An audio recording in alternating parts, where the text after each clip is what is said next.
పిల్లలు చిన్న పద్యం నేర్చుకున్నామా?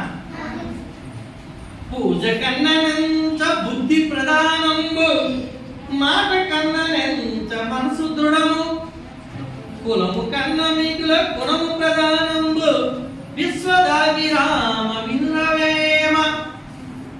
చూడండి, దేవుడికి పూజలు చేయడం కంటే మంచి బుద్ధి కలిగి ఉండడం ప్రధానం, అవునా కదా? అలాగే మాట కన్నా నెంత మనసు దృఢం, మాట్లాడటం తీయగా, కానీ నీ మనసు పోవాలకపోతే ఆ మాట్లాడే వృధా. కాబట్టి మంచి మనసు ఉంచుకోవాలి. అలాగే కులము కన్నా మిగుల గుణము ప్రధానం. నీదే కులము, నీ కులం బట్టే గొప్పతనం రాదు, నీ గుణం బట్టే గొప్పతనం వస్తుంది. కాబట్టి మంచి గుణము కలిగి ఉండాలి. అర్థమైందా? మంచి మనసు ఉండాలి, దృఢమైనటువంటి బుద్ధి ఉండాలి, అలాగే మంచి గుణము